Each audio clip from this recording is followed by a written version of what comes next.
This is Magnum CK, and as long as you're listening to Wrestling Cheers, you will be sports entertained! Making your way in the world today takes everything you got.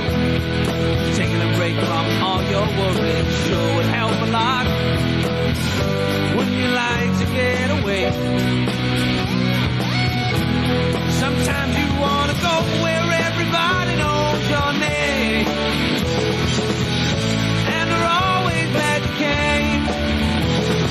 You want to go where you can see that troubles are all the same. You want to go where everybody knows your name. And welcome back to Wrestling Cheers, where everybody knows your name, but will we recognize your music? This is Wrestling Cheers, where we like to talk about things on the Northeast Ohio independent wrestling scene. We preview shows, we review shows, and sometimes we even have interviews along the way. This is a review of AIW's Gauntlet for the Gold 16. I'm your host, Justin Summers, and Wrestling Cheers is brought to you by Midwest Territory. Please rate, review, and subscribe your ever listen to this fine podcast, whether it be Apple Podcasts, Google Podcasts, Stitcher, TuneIn, YouTube, Spotify, iHeartRadio, Pandora, Amazon Music, or Podbean. WrestlingCheers.podbean.com. Find us on Facebook, Twitter, and Instagram. Facebook.com/WrestlingCheers, Twitter.com/WrestlingCheers, and Instagram.com/WrestlingCheers. Email, if you so choose to desire, WrestlingCheers@gmail.com. Like I said, this is a review of AIW's Gauntlet for the Gold 16. I've already introduced myself, and we have Stacy. Hey, man. How's it going? It's going good. Gauntlet for the Gold 16 in the books. This was quite a fun show. It really was. It was really good. Exceeded my expectations. And, we always talk about the meet and greets and everything. I did not partake.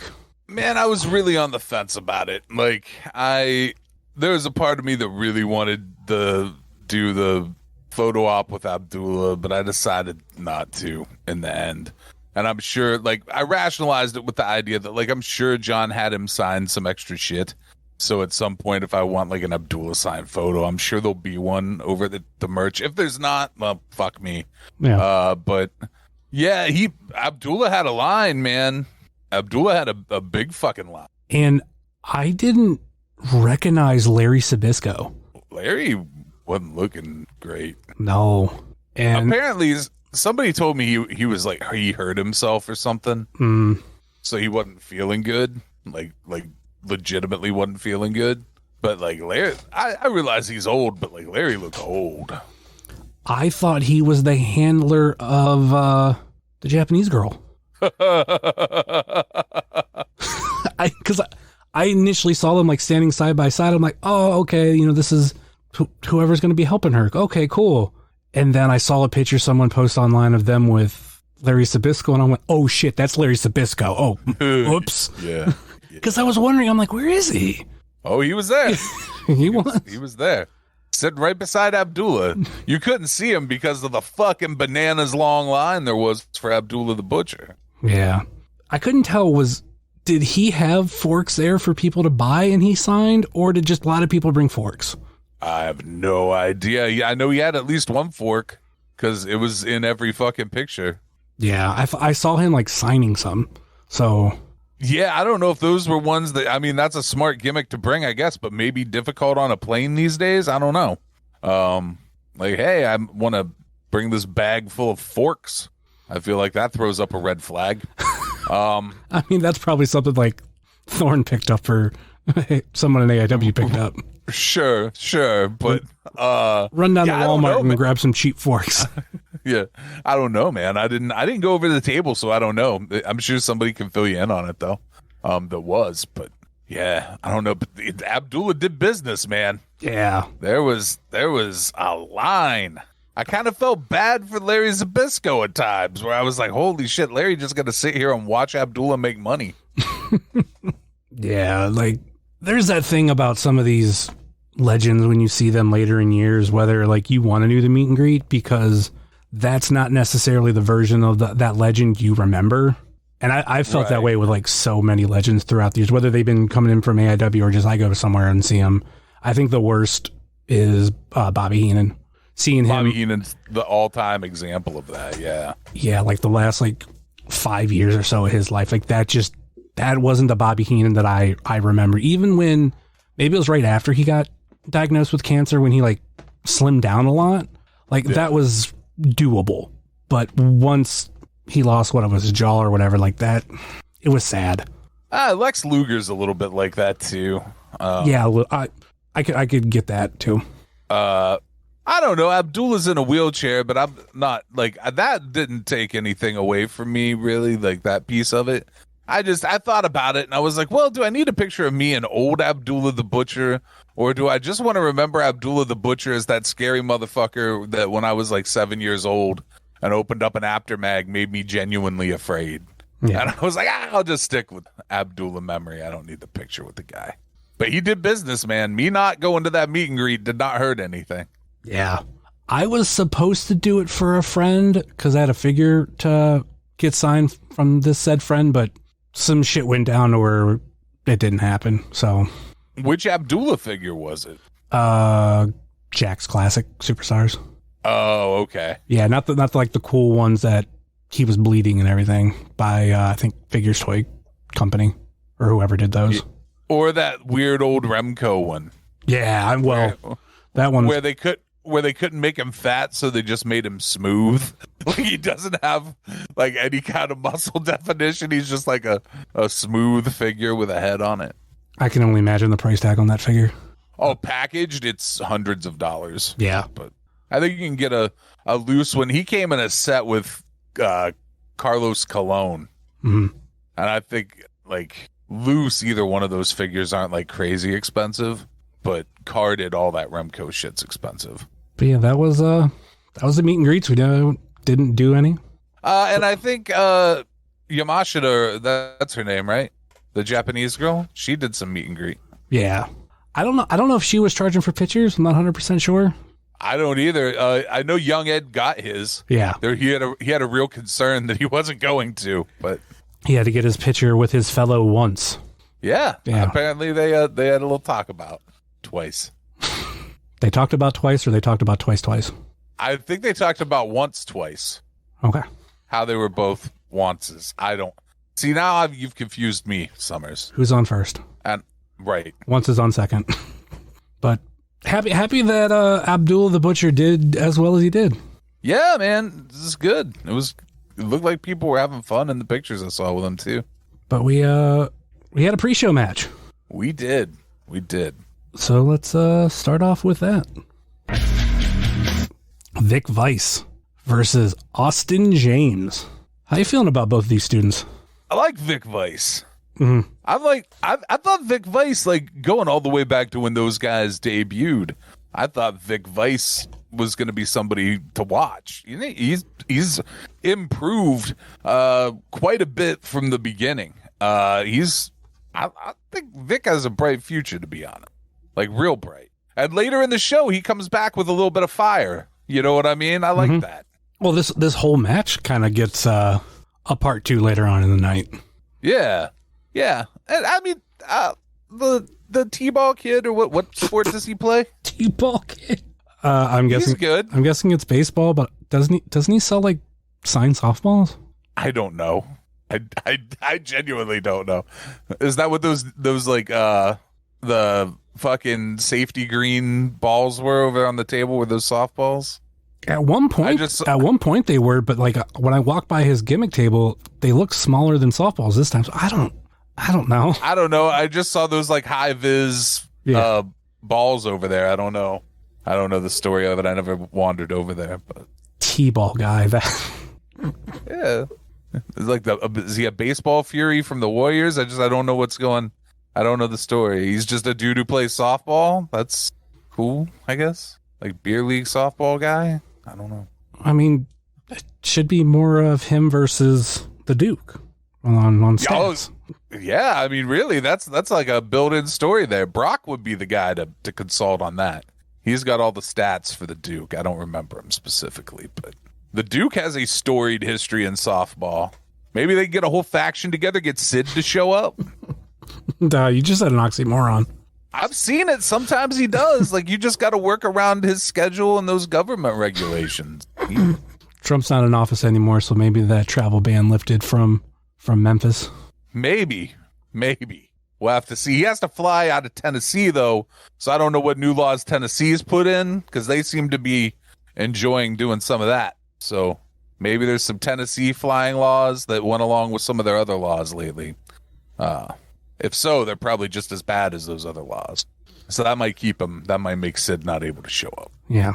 But yeah, I really enjoy Vic Vice. I feel like both of these guys, when it comes to the AIW Academy, they're the level below Sam and Shaw Mason. Of like those two were definitely head of the pack. And if you were to say like, well, who's behind them? I think it's these two. A lot of people are behind Austin James. I'm not necessarily one of them, but I'll take their word for it. But Vic Vice is the other one that is definitely there. They both got work to do, but nonetheless. Yeah, I can see how you're framing it. That it makes sense. Yeah, in that. So I think the thing is, like with a lot of different things in life, people learn and master things at a different speed sometimes. And it doesn't mean that you're not as good as somebody else. It just means that, you had to take a different way to get there. Mm-hmm. And Shaw specifically adapted really quick to wrestling. Mm-hmm. Just really quick. You can see it. And if you talk to the people who trained him, you hear it. And I think it might just take Vic just like maybe a rep or two longer to master things the way he needs to. But I think at the end of the day, he's going to be at that same level. Like when everything levels out, like 2 years out of being out of, the academy and being a wrestler for a couple of years, I think Vic will be at that same level as Holloway and Shaw. Like that trajectory levels out at some point. Mm. You know what I mean? Where like, oh, this guy learned really quick, but all these guys are going to get up to a certain level at some point. And I think Vic has that for sure. I'd see that dude doing some stuff. Yeah, we often say, like, if you go back and look at the beginning of a lot of these classes, when they debut, they're completely different products a year later, 2 years later, and so forth and so on. And, over time, or I should say it takes some, like you said, just a little bit different time to fully adapt. And, yeah, Vic is one that I think a lot of us can't sleep on. I'm sorry, I didn't mean to interrupt. Just no, you got it. Go ahead and say your thing. No, I just said that. Go. I did it again. Holy fuck. Go ahead. I just said that just so it gets on here that I think Vic is just a guy that people don't want to sleep on. Oh, I'm with you. 100%. And I would say like another thing to remember with the students is like if you want to mind fuck, go back and look at Josh Bishop's early matches, and then look at who Josh Bishop is and has been for a while, because it's easy to forget that old Josh Bishop, but like that's the thing about AIW is you see that kind of progression in guys. I think that's so fucking cool. I mean, and I think I was gonna say, look at Bishop, look at Chase Oliver, and I know hasn't been around AIW lately, but Trey Lamar. Yeah, but I mean, Josh has the biggest change going through that. And I don't know if instantly Josh was the guy that you would have picked out of that group and been like, oh, that's the dude that'll be absolute champion. Yeah. Out of that class. At that moment, at that little bit in, I don't know that he was like the guy. But when it all started to level out, it became pretty clear that like, oh no, Josh is getting this really fucking well. So I think that's all I'm saying is I think there's levels to the stuff when you started saying like, well, these guys are the top, but then these guys are that next level down. I think all of those guys could end up around the same place, just different paths. Oh yeah, I wasn't discrediting like saying like it'll always be like that, but like where we are right now with the class, like these are the two that are behind the other two, and it could easily be that they're all on one class. And I will say with Bishop is definitely the biggest change of the three that we mentioned, but God, I feel like Chase is a very close second. Well, for sure. Mysteriously not on the card on this show. Not on the card, but we know he was there. He was definitely there. But yeah, I expected him to be in the Gauntlet at some point. He wasn't. He seems he's on the Youngstown show. Probably. That's a given. I'll say maybe main event there. You would think. I would hope. Thoughts on this match? It was a good little dark match. Give people something to watch before the actual show. there were still a lot of people in line getting autographs while this match happened. But it was good. Like it was good for both of those dudes to get that rep in front of a big crowd like that too, even if it was like a partially distracted big crowd. And then you got a crowd like this too, where it's questionable like how many were regulars or semi-regulars to the where they knew who Austin James or Vic Vice was. So that I know that'll factor into everything too. But yeah, definitely if these two getting that time is really going to help them out. Yeah. It was Austin James pinning Vic Vice for the win. Now let's get into the main card for Gauntlet for the Gold 16. The show officially kicked off with the Mandime and Zach Nystrom, aka Money Shot, versus members only Calvin G. Lewis and Malcolm Cambridge for the AIW Tag Team Championships. These two teams, no strangers to each other, and members only always towards the top of the rankings, getting title shots. Yeah, well, I mean, I think members only deserves to always be in that the hemisphere of the titles. They should always be somebody that early on gets a shot, especially at a new champ. Remember when I couldn't remember their names? I do. They didn't let me forget that for a while. They shouldn't. It's been long enough. I can definitely, we can let off of it. Because I think that it should just still keep fucking with you. Half the reason why I didn't know their name, because I didn't see like them on a graphic at that point when I couldn't remember their names. Because their name wasn't on a graphic for Canton Street Festival. No, but you could like ask somebody. But we were doing the preview and I couldn't remember. I mean, no. Hell, Joe Sposto doesn't know half of the, actually I don't even think he knows any of the current crop. I hear a lot of deflecting. I hear a lot of not taking ownership and deflecting. I took ownership.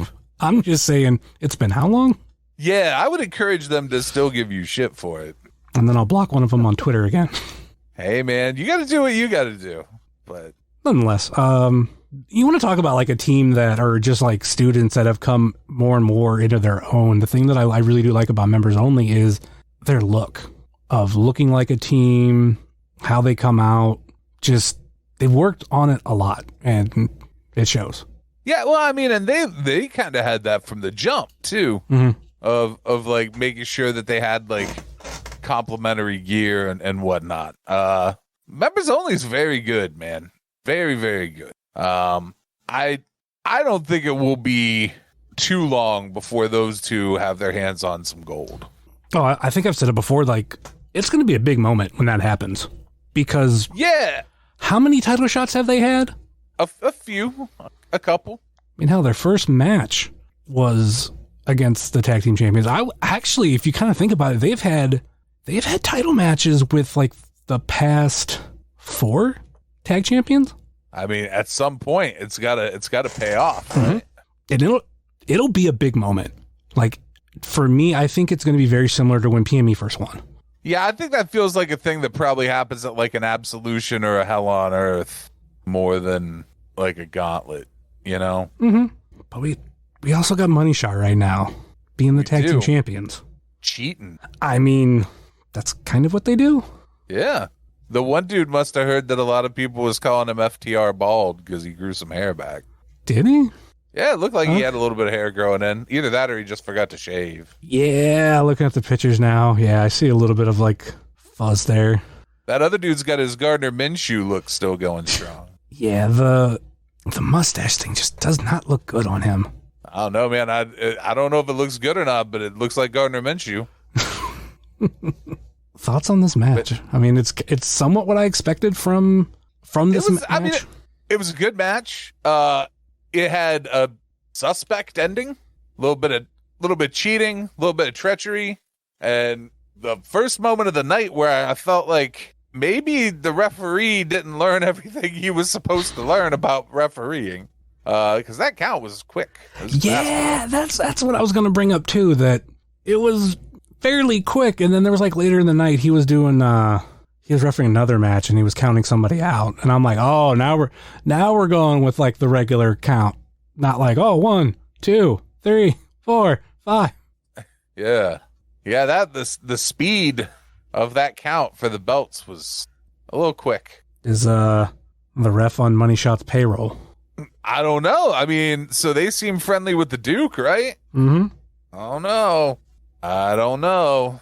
Which, more on that later in the night, too. Well, yeah. Two particular moments that I could remember from the said Gauntlet match. But yeah, it's what I expected from it, of Money Shot cheating to win. Gotta love the point of the ref asking for the titles at the end, and Steve Guy's like, I only have one. And here comes Elijah Dean from the other side, like, oh yeah, I got it. Huh. I wonder what happened there. Yeah, I can't imagine. I do appreciate that on top of hitting him with the belt, Gardner Minshew made sure that he grabbed the trunks too. Just in case you missed some of the cheating, here's some more. If you're gonna cheat, do it well. Yeah. It was Zach Nystrom pinning Malcolm Cambridge. Yeah, that's his name. You didn't know Malcolm Cambridge's name? No, Zach Nystrom. I know those guys' names. That's your bit where you don't know their names. They should still give you shit for it. Yeah. I clearly know their names. Now, I think I've told them before, like, I memorized their names because I think it might have been that show that we previewed where I fucked up their names.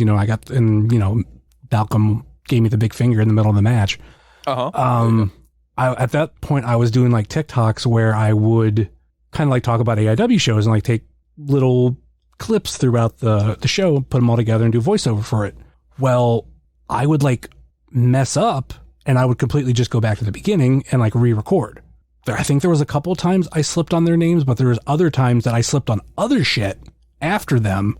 So like I ended up saying their names a bunch of times in a microphone one night, and it really put it to memory. Repetition, man, it'll do it. Mm-hmm. Repetition will do it. Well, it's good that you've learned, maybe. They should still give you a bunch of shit.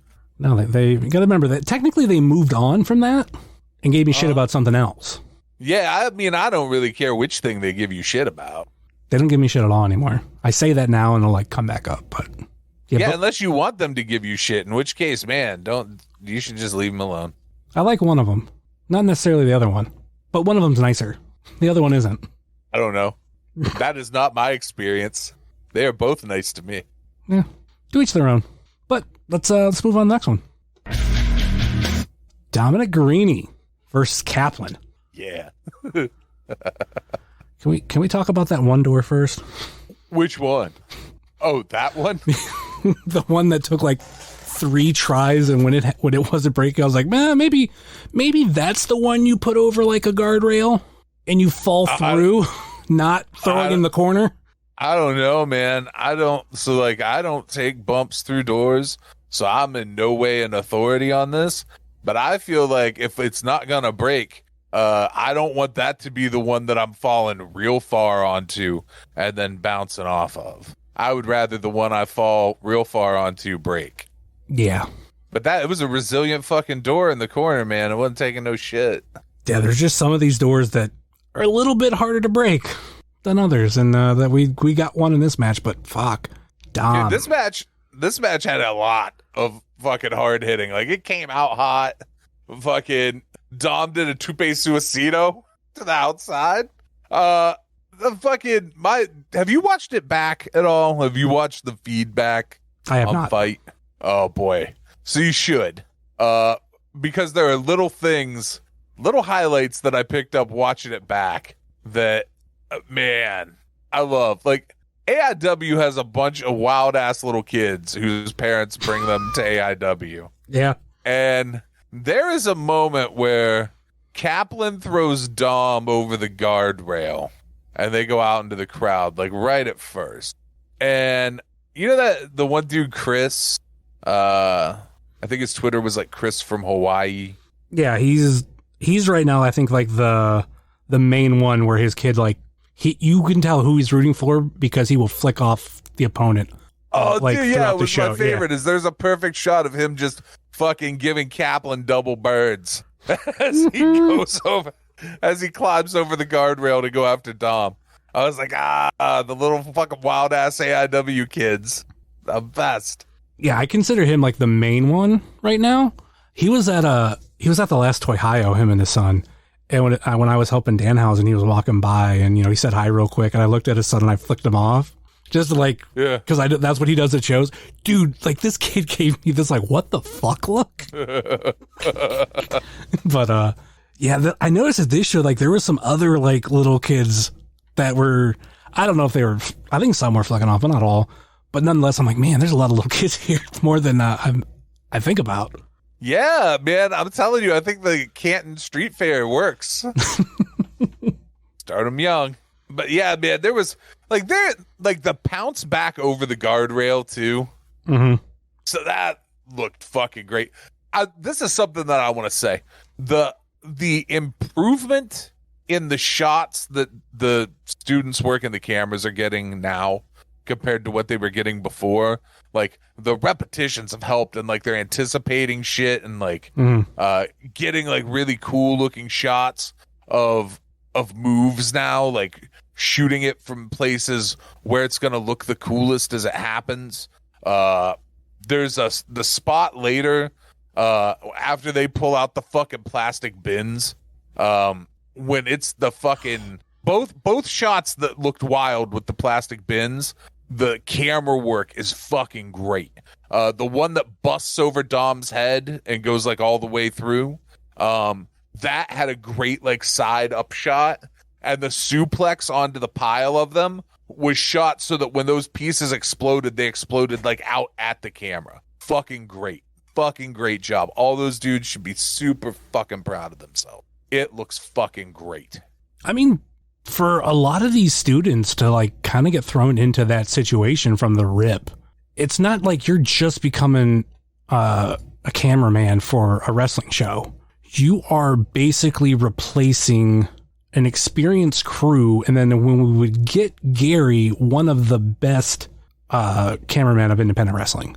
Yeah. And those are some shoes to fill. And of course, right off the rip, they weren't going to be Gary. So I'm happy to hear that they are improving, and I think it is the repetition of some of these students have been doing it a lot. I think I don't know if it was the whole show, but I know the roaming cam was Ethan. He might have been the whole show, because I know sometimes they will swap out. But it also looked like there were 2 roaming cams on the floor. Okay, which is a huge improvement. Yeah, there was hard cam, and I think there were 2 roaming cams, and and the sound was better on this broadcast. I know I have a little inside baseball on that they used some different equipment, and it made you able to hear the in-ring mics and the fucking music better on the broadcast, and that's fucking huge. The only thing that's not there now is when people try to talk to the floor cams, there's no mics on the cameras. So there's a couple of those kind of moments on those playbacks, but dude, that's the only thing. They went from okay, there was this thing and this thing and this thing as they're growing and learning to do the shit, to now man, I'm telling you, that improvement from that fucking Outpost show last year, which was the dry run for that shit, the outside one that was sparsely attended. I think that was the second show, because I thought the first one was at the bar, the Winchester. Maybe that might be true, but even from that, so if it's just slightly before that show, in less than a year, right? Mm-hmm. In 9 months, that crew went from having a lot of hiccups and a lot of learning something that most of them had never done or had any fucking desire to do, to now being very good, to putting out a show on streaming that looks as good or better than the shit that's being put out by groups that are being hired in by some of these other promotions and paid a chunk of fucking change to do it. You taught yourself to be that good at it in 9 months as a crew. I realize there are people that have experience in that group, Chase and Conversational Banner. What's his name? Observational Banner. Caleb. Observational Banner. Yeah, Caleb. Both of them have experience. Conversational Banner, Observational Banner, whatever. See, now he can rib me for not knowing his stupid fucking podcast. See, I know who he was, and he hasn't even debuted yet. So, I mean, maybe that is a good excuse for you. I know who he is. I just didn't know his podcast name properly. I mean, but that's fine. He's called Observational Banner more than his real name. Either way, I'm giving the kid props. Yeah, he's he's doing a good job. But no, it was really, man, I encourage everybody, like, if you have not watched the show back, like, even if you were there, watch it for a multitude. One, it looks really good. It was shot really good. It sounds good. The commentary was fucking good, like, really good, and added to everything in the show. And they spliced in a bunch of, like, pieces that tell a story through the show of, like, people getting their gauntlet numbers and just stuff that progresses things that you wouldn't catch just going out to the show and watching it. That's something that AIW, they did a lot in the DVD days. Of the thing that I loved going back at that time of, like, watching on IWTV was, like, there was always these promos that were shot the day of, and they were put at the beginning of the show. When they were hitting IWTV, I could go back and, like, at minimum, if I didn't rewatch the whole show, I could at least rewatch these, or I could actually watch for the first time these promos. And it really brought some sort of enjoyment for me of being able to experience at least something new. Right. And dude, I know what you mean, because I would do that too. And this is that done even better because it's interspersed throughout the show, like during breaks, during intermission. It's not just that, like, lump at the beginning of a bunch of promos. Mm-hmm. It's, like, spaced out through the show, so it really paces the show. It's fucking good. Like, other places should probably take a fucking note. Like, it's good. Yeah, we're lucky that AIW too, even outside of AIW, this production company or part of AIW has gotten some work, because we know they've been doing Black Label Pro shows. Yeah. Well, I mean, if they can do for Mikey what they're doing for themselves, Mikey needs to pay them some more fucking money. Real deal. I don't know what he's paying them, but if they can do for him what they're doing for themselves, he should pay them more and have them do it. Anything fucking great. Anything more on Dom and Kaplan? We kind of mentioned those. They beat the shit out of each other. It was great. Those storage bins they used on each other, like.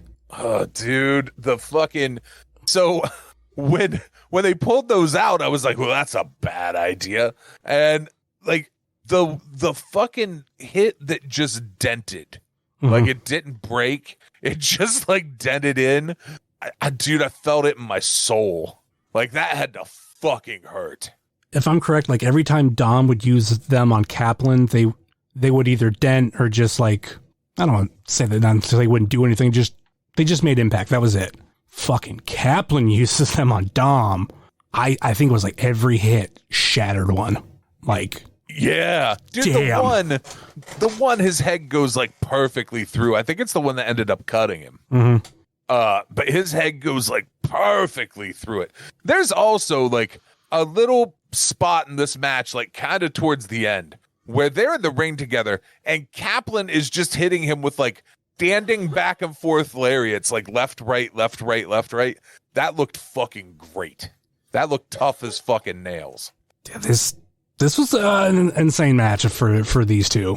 There was a lot of moments where you thought, like, Kaplan was going to win. There's moments that you thought Dom was going to win. Yeah. And it's funny because it was like two guys who were over. It's not often that you can get two guys where neither of them have, like, detractors and they still get everybody involved in caring about a match. Mm-hmm. Like, that's a big deal. I remember back when, Kaplan was around, but he was, like, traveling for his job. So, like, we didn't get those moments. So whenever he did, like, show up, it was like, oh, hell yeah, it's Kaplan. Now we got him all the time. Or I would say most of the time, because, he did take, the last show off, and, like, there's shows here and there he'll take off fine. But he is. Oh, you mean back when he had a real job and sometimes it was his gimmick, and then Tim Donst was like, I'll take that. Hey, we don't bring that up. I like Donst, but you know. No, I like Donst. We're fine. We've been fine for years. Yeah, but he stole that gimmick. Oh, I know he did. I wanted to see them in a match together as a tag team. Have them be safety first. That would have been a great tag team. Would have been great. But, Dom continues his winning ways Fuck yeah, he does. And pins Kaplan for the win. So that's also 2 in a row losses for Kaplan. And like I said, Dom has not lost a match yet this year. And he has wrestled some heavy fucking hitters. Thatcher, Kaplan. Cisco Silver. Sure. I just said it for the reaction. Man, I think everybody is pretty aware and clear on my feelings about the police. I don't know that we need to dig into that more. No digging, just a jab. Anyway, let's move on to the next one. Next up, we had Tom Lawler versus Joshua Bishop. Spin the wheel, make the deal. Here were the choices that we had. East Lake Street Fight. Okay, that one came up. Singapore cane on a pole match. That one came up. Dog collar match. I quit match. Stretcher match. Pure rules match. Bare boards match. And casket match. Not one cock cutter to be found. Thankfully. On the wheel and in the crowd. So there were 4 spins? Oh, I don't know how many fucking spins there were. Why were we spinning the wheel? Why wasn't it just a poll the crowd match? Which match would you like to see? And the spin the wheel, make the deal. I feel like they focused much more on the deal. Yes. Steve Guy put some tweet about it, why do we even spin the wheel? And I was like, maybe they thought it was spin the wheel or make a deal, because that's what it turned into. It was let's make a deal for wrestling matches. I don't know. I'm glad Trombetta got his spot. Rip City Pharmacist gets to spin the wheel, have his little moment. It's good. He made 3 spins, and on the last one, I think they were just fuck it. Yeah, well, I mean, at the end of the day, it just came down to, hey, do you guys want to see a casket match? The crowd just demanded casket, and it was all right, well, I guess that's what it is. Yeah, I have on the tweet for it as Filthy Tom Lawler versus Joshua Bishop in a East Lake Street Fight. I mean, a Singapore cane on a pole. I mean, in a bare boat. I mean, in a casket match. So yeah. It was a casket match. So, It was. Just the novelty of a shoot, spin the wheel, make the deal match kind of goes away the moment you do a respin. So between 2 matches, they've averaged 3 spins. Right. Insane. But obviously, much like any other match, Josh Bishop loves the business. He does. Consistently proves show to show exactly how much he loves the business. Thoughts on this shit? Because this was one of those matches that went everywhere. It did go everywhere. And I thought that was why they didn't want the street fight, because there had just been a match that went everywhere. And they were like, oh, well, let's not have a match that goes everywhere. And then they had a match that goes everywhere. I feel like at some point they forgot they had to, that it was a casket match and wrestled a different match. And then we're or maybe that's what they did. They wrestled all the matches that they spun. We just didn't realize it. And it got around to the casket match at the end. But I feel like there were just moments where it was didn't somebody go for a pin at one point? I don't know if it was going for a pin, but wasn't there was a submission? There was were a submission, and they went for the rope. Part of the crowd was chanting tap, tap. It's that's you just begged for a freaking casket match, and you're telling them to tap. See, proof that the crowd's dumb and they don't know what they want. That they should just do whatever instead. But yeah, man. So I'll say this: that's the first time I've ever seen a casket match at an indie show. I think it might be my first as well. I'd have to double check. I can't remember if there was another promotion that when they had a casket match, whether that was before I started going or not. Because I think everybody's favorite neon wrestler might have been in that match. But I can't remember if I was there or not. Was he on a scramble? That was not. Oh, that explains why he was there. But might have been if I didn't go to the one, then it would have been my first. I've seen a body bang match, which is similar, but not any. I got nothing to say on this one because it was good. Yeah, it was crazy. So look, these two can keep doing this, and I'm fine with it. This spin the wheel match, they can keep doing it over and over again because it's consistently good. But maybe next time just like be a like fans pick the match or whatever, and just give a bunch of options and then poll the fucking crowd. And okay, well that's what you get. Hit whatever the fucking silliest one is. That's the one you're gonna wrestle. But I don't know. It's fun. Yeah, I did want to see a 3 stages of hell match where they spin the wheel each time.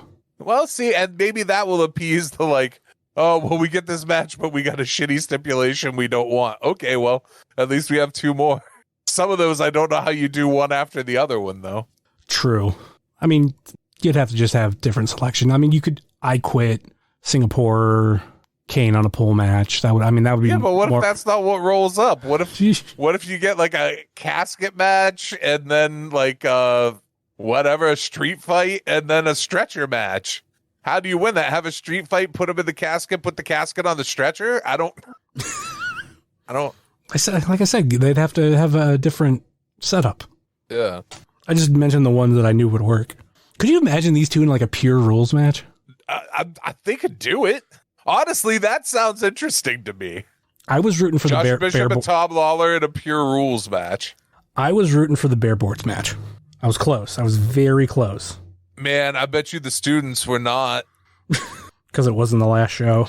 Yeah, you got to take all that down and then put it all back. The canvas and all the fucking padding and shit. Man, that sounds like a lot of work to have to undo and redo during a live stream. Well, it was. Well, I would say, yeah, it was right before intermission. No, was it? Was it? Yeah. Yeah, we went to intermission right after this was the last thing before intermission. Intermission was early on this show. Yeah, I thought it was going to be closer to what we saw for Cybernetico, and it wasn't. But yeah, you're right. Intermission was right after this. But yeah, it was fun. Like I said, they could revisit this whatever, and it's going to be fun. Even if it does turn into a fucking poll the fans match, you know? This was not my first casket match. Oh, what was that? It was Facade versus Jason Gorey. Resolution 5. Oh. From Prime Wrestling. You got all the stars on that show. Johnny Gargano, Jimmy Jacobs.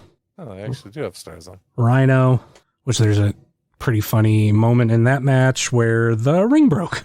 Oh. And I know you could find that on YouTube. Also, Matt Justice was on that show. More on him later. Yeah, we may or may not have heard his music at this show. More on that later. Also, M-Dog Matt Cross versus Petey Williams at that show. 15-minute match. Oh. Anyway, it was Joshua Bishop putting Filthy Tom Lawler in a casket to win, you know, kind of what you have to do in this match. Yeah. And then we watched afterwards as a bunch of the students and Pedro carried the casket out. Yeah. That was my favorite touch, is that they had to carry the casket out with Tom in it. That was great. And then you had a observational banner, aka Caleb, like at the end of the casket, like barely holding on. And I was like, good job, dude. He's like, thanks. Whoever built that casket, good on them, because they built the bottom strong enough. I thought for sure there was like a chance that they picked that up and the Tom just busts out the bottom of it. Or like one of those things you see on, I don't remember where I've seen it before, where the casket like falls to the side, door opens, and the dead body rolls out. Yeah. I was wondering if we'd see the same thing with Filthy Tom having to roll out. But dude, that would have been, so that might have made it the best match of all time. if he like fucking recreated a meme of a dead body falling out of a casket as like the last moment of that match. that would have put it over the top. It was good. It was good. It was fun, man. Like I said, I'll watch those two do this gimmick shit time and time again and be entertained. All right, let's move on to the next one. Well, we went to intermission and then we came back to this. Jocelyn Navarro versus Miyu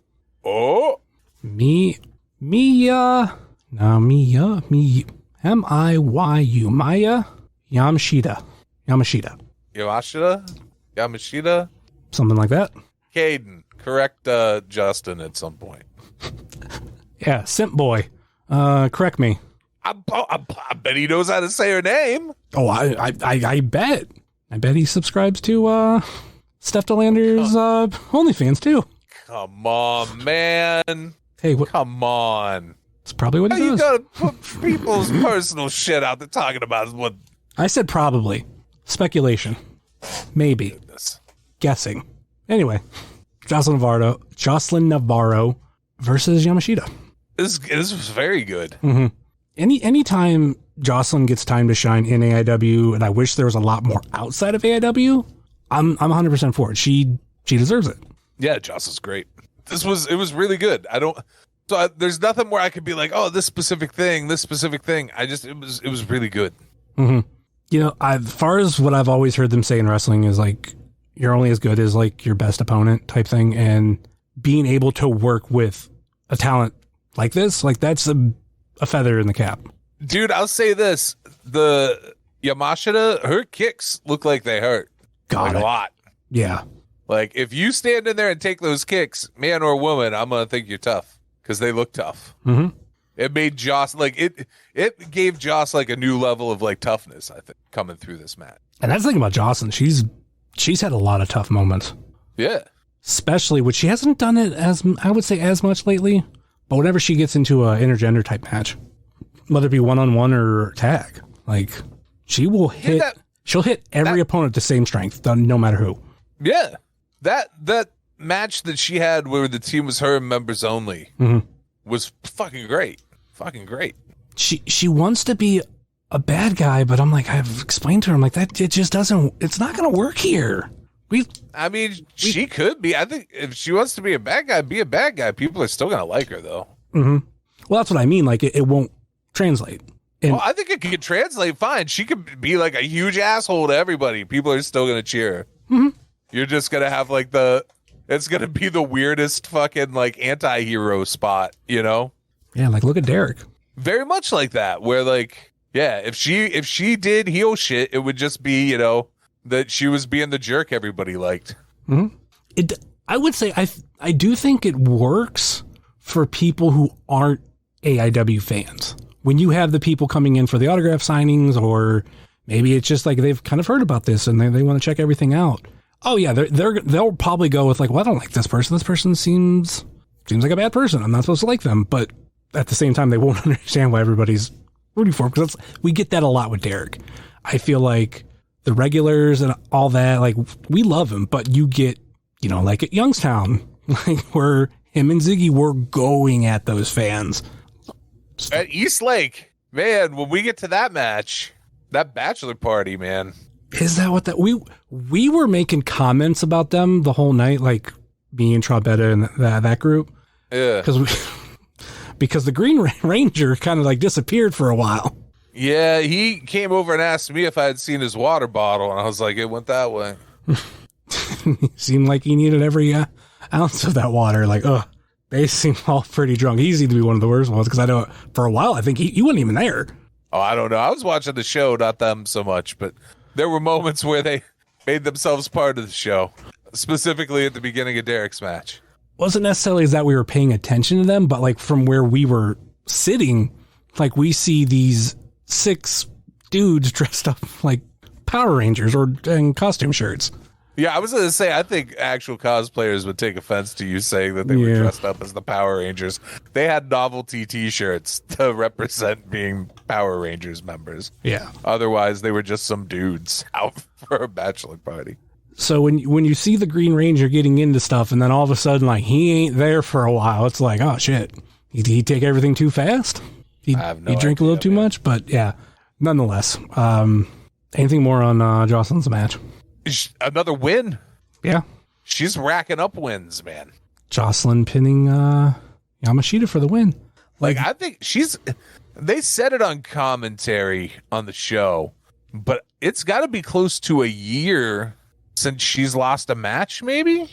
I feel like it might have been... I think it's been a year maybe since she's lost a one-on-one.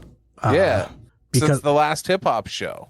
Because I kind of looked at her cage match recently, and I was like looking through stuff, and I was looking at this year or last year. I think it was this year, and she lost the 4-way with her, Austin James, Anthony Young, and Space Monkey. But where at? That was in Youngstown. Okay. But maybe she didn't technically lose that one. I mean, lost the match, didn't get the win, but I don't think it was because of her, but nonetheless, it's still not one-on-one if we just go by that type of standard. Right. She also lost Jet Black New Year in the scramble.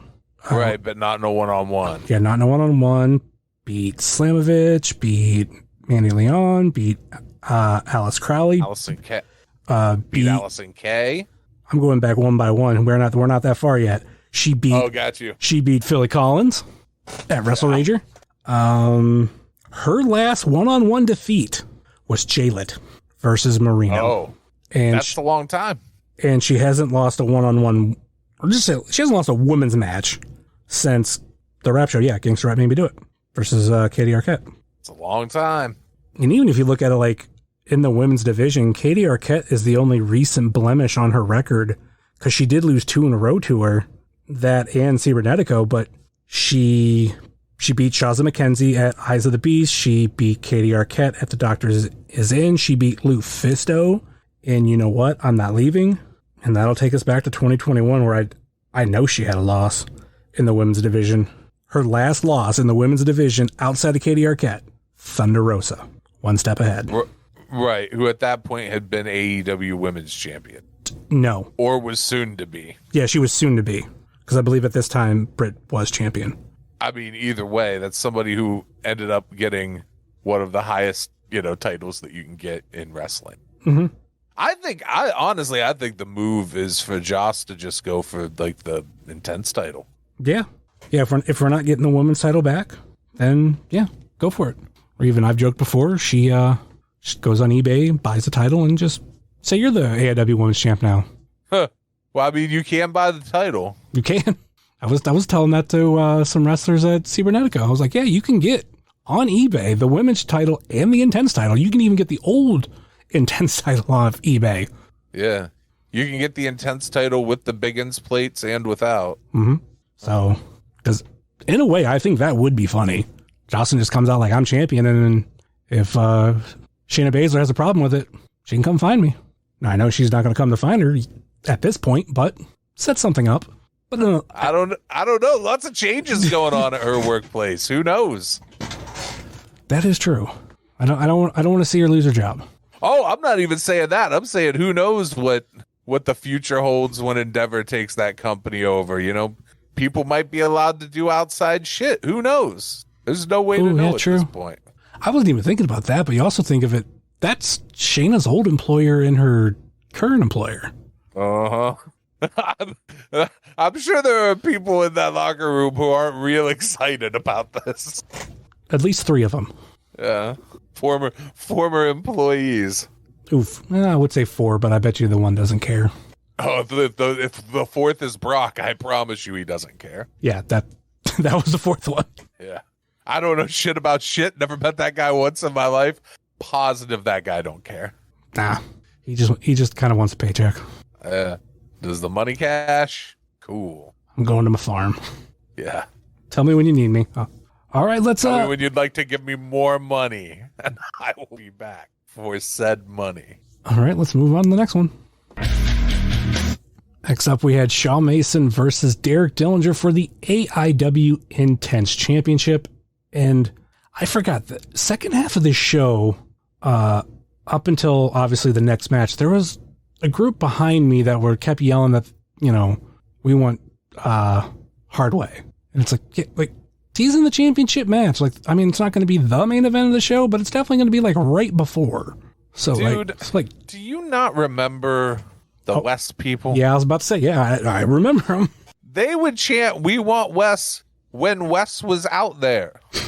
They're not wrestling fans. They don't know, man. They're just like somebody's like family and friends that show up.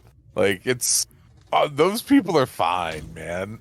I still remember Wes's people were only bad like once or twice at Tequila Jack's because it was tight. Yeah, I remember once with when Shaw debuted, because obviously like that student show has a lot of family members. I get it, that's fine. Yeah. But they were so like rabid for him, I started trying to get people to chant "We want Wes" while Wes was out there. But it was just, I'm kind of just making a callback to the Barkley Nation. Anyway. Oh yeah. Shaw versus his Derek. family doing that is whatever. Yeah.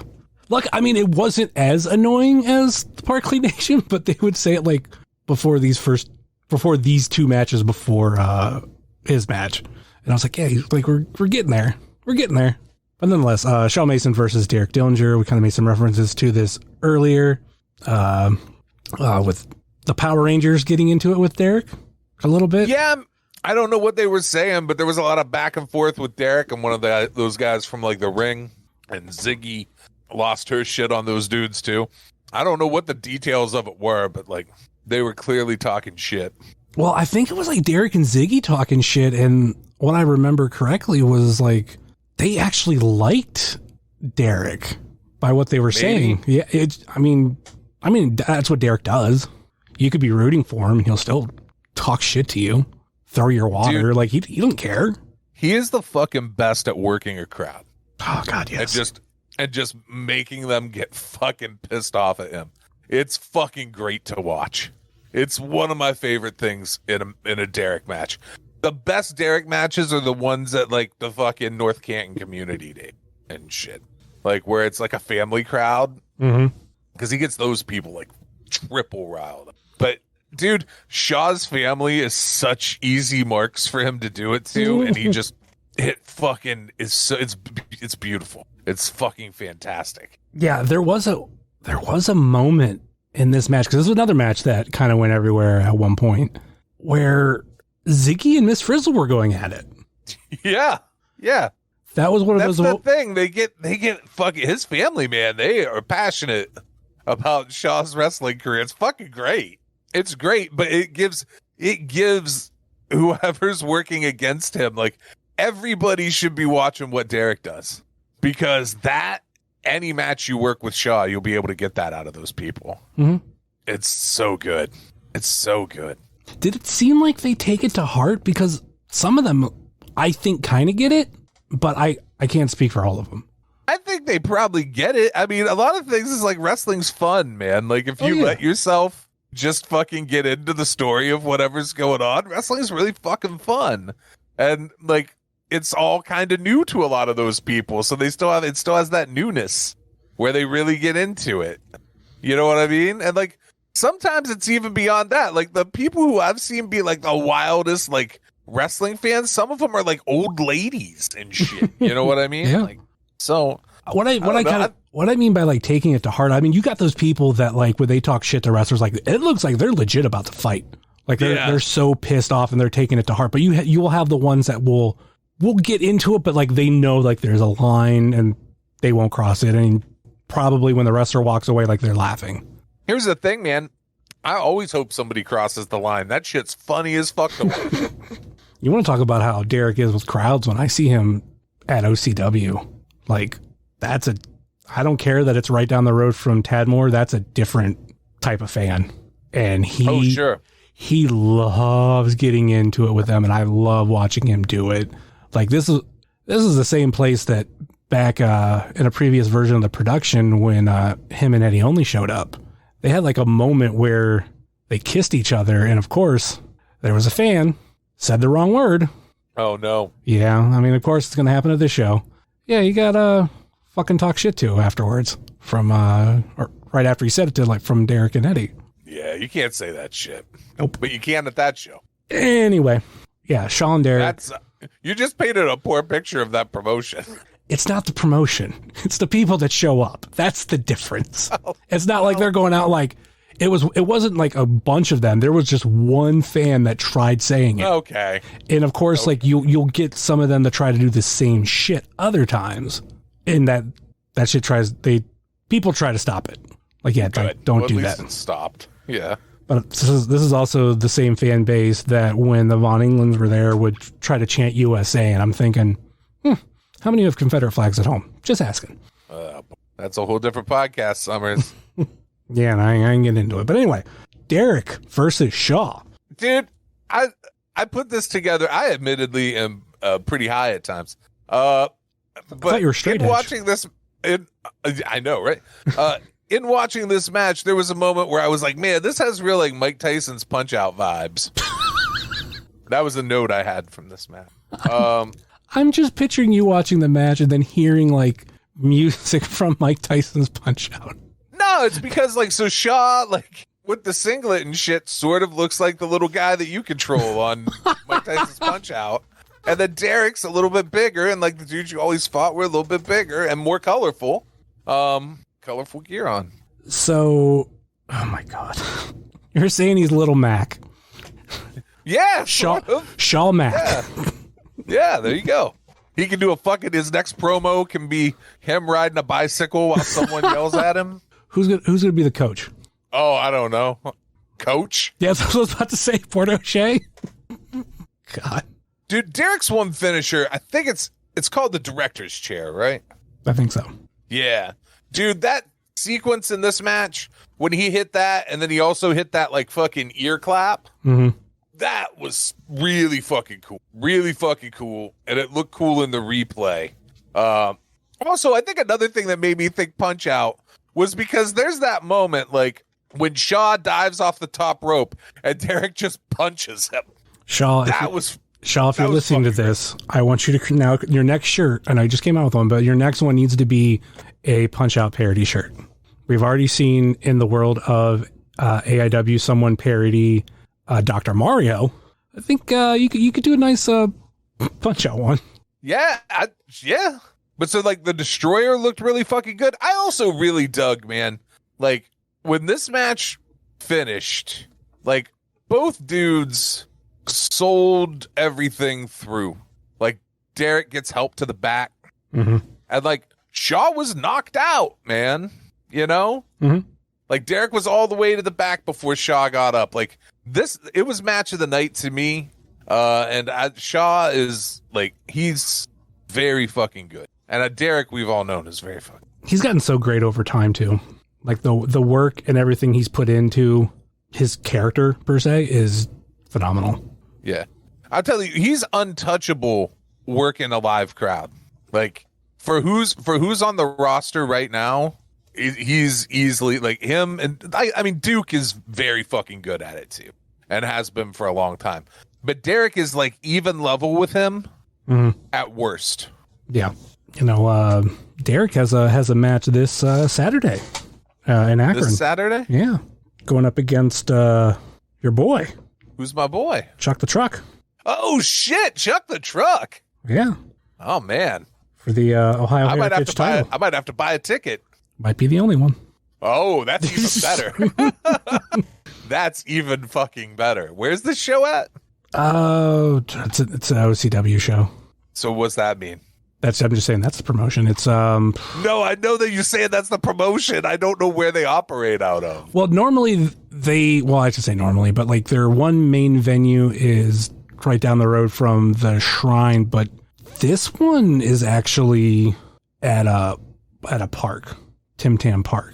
It's like a water park and everything.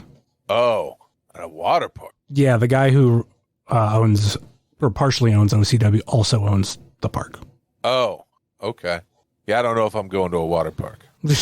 I don't know that Memorial Day weekend water park. That's not on my fucking life bingo card, I don't think. Yeah, I'm probably missing it too, but Sam might be there. I'm not 100% sure, but he might be there. Members only just got announced for one of their upcoming shows. Oh. You know, they're Malcolm Cambridge and Calvin G. Lewis. Oh, I know. I'm aware. They all get to work with Chuck the Truck, man. That's great for them. All right, it was a Derek pinning Shaw Mason to retain the AIW Intense Championship. Let's move on to the next one. Everybody's fan favorite Matt Cardona versus Sam Holloway for the AIW Absolute Championship. I mean, do we have to get into it? Because kind of figured this was going to happen. Cardona wins, pins Holloway for the win, but with some help. You had obviously Steph DeLander. Some help. Yeah, some help. You had Steph DeLander, you had Fonzie, and you had PME. Like, it was literally all of them pinning Sam for the win. Yeah. So look, I don't know if because you're a fan of Cardona, you're trying to like make this not seem as miserable as it was. But this was a dog of a fucking just never-ending slog of fucking shit. And it wasn't Sam's fault at all. I don't know. So look, admittedly, Cardona is not for me. And not everything on the card has to be for everybody. That's the great thing about wrestling is you can go to a show, and to me, if like half of the fucking matches are shit that I dig, then I made out, right? Like there's at least half of the show was shit that I was into. Because wrestling to me is art, and there's a lot of different kinds of art. There's art that I don't like, right? There's certain wrestling that I don't like. But like I can appreciate even wrestling that I don't like, I can appreciate it when it's really fucking good, right? Like when it's done really well. And there are some things that admittedly, even on this past weekend at Gauntlet, there are things that Cardona did fucking fantastic that he's really good at. But like he in other shit is it's just so corny, man. Like it's just like bad shtick that doesn't work. And it doesn't pretend, but maybe it does work. It doesn't work for me. But like, it's just this bad shtick that's like so obvious. Like, and especially like the Steph DeLander part of that long-winded fucking opening to this match. All she did was like a patterned call and response that like nothing she said should have garnered any real like heat from the crowd. She was just saying words, and then people, like, because they know the pattern, just yelled back. I'll give him credit during his promo part of that very long thing. He actually had a great joke with the Ty Dillinger joke, and then being told, no, Derek Dillinger is the one who trained. It actually pertained to AIW. It was really fucking good, as opposed to like the Deathmatch King shit. Like there's not that. Who gives a fuck? That's from a different place, man. If you're gonna work a bunch of different places, tailor your shit to the places you're at. You've been on TV, motherfucker. Come on. I don't know. But that said, Cardona does shit that I would never expect somebody at his level to come into indies and do. Like some of the bumps that dude takes, other dudes that are at his level, or even dudes who've been released that are below his level as far as like success, wouldn't come in and do them fucking bumps. So I give him credit for that shit, man. I just think the whole shtick is kind of whatever, man. But this was one of the fucking best matches I've seen Holloway have. Like he did really good shit in this match, but it was long. But it felt, I think part of why it felt long was just all that drawn out shit at the beginning. Do you want me to make you hate that joke? I don't want to say hate it, but you're going to have less respect for it. Why? I heard him say the same joke on the podcast. Oh. He's somebody that sometimes like jokes, quote unquote, he uses in promos. I have heard him either he's said it on Twitter or said it on the podcast. So it's like, for me, I was like, yeah, like I've heard that joke, but specifically about Holloway. Yes, well, not Holloway, but of Derek Ty Dillinger joke. Like, okay, I think it was along the words of the version he used before was like he wasn't even trained by the good Dillinger. Oh, either way, it showed that dude came in, and whether he had it pre-written or not, at some point spent enough time analyzing what goes on at AIW to make like a semi-informed joke about it. Yeah. So that's like some effort. It's just, man, the whole thing just so fucking, it's just corny. But that said, the crowd was fucking into it. People boo him and shit. I don't get what they're booing. It goes back to what I was saying earlier about his family in that section. Like, yeah, they're going to be into it booing this guy. Yeah, because the crowd was pretty hot. You know what I mean? And like booing him and cheering Sam. So like whatever it is worked. It's not for me, man. But I think Sam had a really good showing in this fucking match. Like I really liked that he pulled like a fucking noggin knockers early on when he caught Alfonso and Steph on the ramp. Yeah. That was good. That was like a nice throwback to like fucking old WWF wrestling. I thought that was really good. Also, we gotta kind of gotta mention, I forget where it happened earlier in the show, where that ramp kind of took some hits. Not to where it was gonna break, like the last time we were in East Lake, but there's 2 parts of that ramp, like right by the ring, where it was like, all it's going to take is the wrong move or the wrong person walking over and just bam, collapse. Luckily, it didn't happen. During Dom's match, I couldn't see clearly, and I just heard the wood snap, and it was like the door or whatever. But I thought it was the ramp again. I had no clue until I could see like a minute later. I was like, "Oh, okay, I see what happened." The one thing about Cardona is, for me, it's not even about like the journey we're on. It's like, who is going to be the person to beat him, and we'll kind of get to that later. Oh yeah, I think that has now been determined, very determined. So yeah, man, like, I don't know. The Cardona stuff, like I said, he takes some fucking bumps, man. Mm-hmm. Like, he takes some fucking bumps. It's, the dude gives you a fucking show when he shows up. Mm-hmm. You know? Even if the gimmick he's playing is that he's trying not to. I don't know. My only other issue, other than the beginning, was just it felt forever long. Just like for fucking ever long.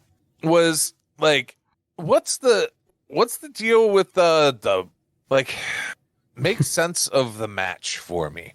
So this is a no disqualification match? No, because that wasn't announced. So it's not a no disqualification match. So we have that established. It's a regular match, right? Mm-hmm. Okay, cool. So that means, like, if somebody interferes, Cardona would get disqualified, but then, well, Holloway doesn't win the belt that way. So I can see the logic at some point of, like, you don't call shit of interference because of that, right? And at the end of the day, yes, this is all just pretend fights that people are having, but there's, like, established rules to these pretend fights that, like, make it make sense, right? Well, hold on. If you go back and rewatch it, I'm not saying this is what happened, but there was something that I caught before one of these matches, and I feel like it was this one, where they said it was up to referee discretion. Oh, okay. So that could kind of mean like, these two are going so crazy, I'm throwing out the rule book. So if it's at referee discretion, then that means one of two things. Either Charles Band did not choose to call anything or kick anyone out of ringside area because he didn't want to, or what? Is that the story that you're saying? Is that he just he decided that it was whatever's whatever? All I'm gonna say is, who was the referee for the money shot match? Yeah, that's all I'm going to say. That's the thing, right? Yeah. That's the thing, right? So it starts to look like there's two options. Either he's like a dog shit bad referee, or something's afoot. I think somebody might want to be taking care of this referee before absolution. I don't know. I don't know nothing. I just knew, like, as I was watching this match, I was like, because, like, you know, Jake Clemens, there would have been like the Orlando wind-up and throwing people out. Like, yep. Tom Dunn would have just like fought a motherfucker. Choke slammed a bitch. Yeah, but he just kind of let whatever be whatever, and then like the Breakfast Club photo for a pin, like a dog pile pin, and he counted it. I don't know. It just doesn't make sense within the realm of the pin was really where it put it over the top for me, where I was like, okay, well, I will. The PME realized they couldn't get Papa Pepperoni recognized as a referee. Yeah, so I saw Papa Pep was there, maybe, you know. So they had to find a referee on the inside, and there was only one option left. Oh, well, maybe. I don't know. I don't know what's afoot. Maybe he's just really bad at refereeing. Who knows? It could be. Like I said, there's either something afoot or he's the really bad referee. So yeah, it was Cardona pinning Sam Holloway, or technically Cardona, Steph DeLander, PME, and Fonzie. Yeah. Pinning Sam Holloway for the win. Dude, Fonzie went in on them low blows. Yeah. Like, you only have to give one. He went to town, man. All right, it's time to get into the main event of the evening, the actual Gauntlet for the Gold match. Woo! Here we go. I have the order that everybody got in. I did not record eliminations. I can only do so much. But sure. Entrant number 1, Joshua Bishop. Entrant number 2, Dominic Guarini. So we're starting off with 2 AIW guys, 2 homegrown guys, and I liked this start for the Gauntlet. And this was, in my mind, like 2 potential winners. Oh yeah, it was pretty clear to me, like right out the gate, it was going to be a long night for those 2. Because I didn't see them getting eliminated early. You know what I mean? Yeah. Yeah. Entrant number 3, Kaplan, someone who I would have had on my top 5 list of potential winners. Yeah, funny how like in the first 3, you've got 3 dudes who would instantly be like, oh yeah, he could win. Then you had entrant number 4, Chuck Stone. Right? Maybe not. Which a little bit longer shot, but I mean, every year there's somebody who kind of like outdoes expectations. Eric Taylor was that dude last year. So Chuck Stone seemed like a big candidate for that. And if he was still a long shot to win, still the moment that the 4 men you have in the ring are Bishop, Dom, Kaplan, and Chuck Stone, when they're like trading chops. Yeah. Like, no pun intended, that was a big moment. Yeah, that was good. Entrant number 5, Tyson Ricks. The first, this match, I'll put up front. I think this is probably my favorite Gauntlet match ever for AIW. And it like ranks in my favorite like Rumble style matches of all time. This match was paced so well, where it put like the right people in the right places at the right times to like carry a story through this match that was so fucking good. This moment was amazing. I loved it. Yeah, it was Tyson Ricks, I think, was the first one eliminated. Yeah. And he got beat the fuck up. Yeah. I love it. It was great. Kind of to touch on what you said, I think I liked last year's Gauntlet a little bit more. There were, and this isn't a knock on this one, there were like more surprises last year, and they were like AIW faithful type of surprises. What the fuck were the ones this year, Summers? No, I'm saying there were more of those last year, and it wasn't like, oh, we got a big name surprise. Like, no, like they hit a little bit harder for me last year. Oh, not me, man. Last year, you had a big one. I had Dick Justice, man. That was the fucking best. But there were this year overshadowed. Man, Dick is the best, but man, this year kind of overshadows that a little bit. I think just with the amount of solid surprises and the way they were paced through the show. I think it just hit a little different for me. It hit a little better. It was great to see Dick Justice back last year. I hope we see Dick Justice again in the future. But man, this year, I don't know. This year's really fucking good. Who's next? Who comes in next? The Duke. Who was in there for a long fucking time. Long night for the Duke. Man, could you imagine like Duke winning it and then it's Duke versus Cardona for the title? It would be a promo nightmare for Cardona. All right.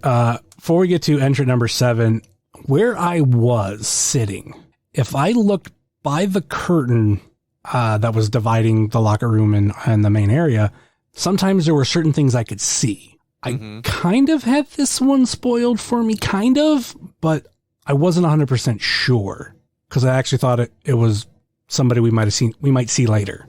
But Jerry, AIW superstar Jerry. I don't remember how long he lasted, but that was still a fun moment. He was in there for a minute. Like, he didn't go out immediately. I think he's in for like 2 or 3 entrants. Yeah. Entrant number 8, Marion Fontaine. The streak lives. Fuck yeah, Marion Fontaine. Fontaine was in there for a long time too. There's a moment later on that I love seeing, but we will get to it. We got to get to some more. There's something with the Duke that I remember that happened later, but the 2 of the people that aren't in yet. Entrant number 9, Brian Carson. Yeah, he was in it. Entrant number 10, Malcolm Cambridge. Yes, he was also in it. Entrant number 11, Mikey Montgomery. And he was also in it. Mikey rolling solo, sort of. I mean, yeah, he had him and Duke were a little bit together. Sort of, yeah. Entrant number 12, Shaw Mason. Yeah, long night for Shaw Mason. Entrant number 13, Elijah Dean. This is kind of like the moment where, or right around this time, or when you have him in and you have Mikey in. There was a moment they were in opposite corners fighting whoever, and then in this other corner you had the Duke.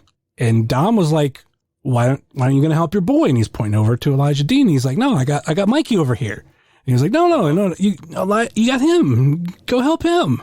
So there's this moment where the Duke's caught in the middle. Another thing I'm talking about with how nice this fucking was paced out and like how these spots fucking hit, right? Because there's like little stories going through each part of this fucking match. It's so good. This match is so good. Later on, when Elijah Dean eliminates Mikey, he throws him through the Steve guy's little table. Yeah. And I'm telling you, the canvas on this table might as well have just moved aside, because like he went itch right through, like zero give. Just boom. Oh. Yeah, I couldn't see it from where I was. Yeah, I hope Mikey's all right. Entrant number 14, Calvin G. Lewis. Ooh, so now we've got a whole tag team in too. Entrant number 15. We hear the sound. A big one. Yeah, we hear the sounds of Phantom of the Opera, and that can only be potentially one of two people, but why would it be? Well, I would say why would it be one, not the other? Because both people that use this theme are retired. Then we eventually see a hand, and along with that hand, there's a little bit of a cape, and we know who it is. It's Magnum CK. Yeah, fuck it is. I'll say this too. I wasn't spoiled, but he rejoined Twitter a day or so before at the Magnum CK, and he followed Wrestling Cheers. And in my head, it's like, oh, this is pretty close to the Gauntlet. I could see him working the Gauntlet and, being safe and, not injuring anything. I mean, that can be worked around. Right.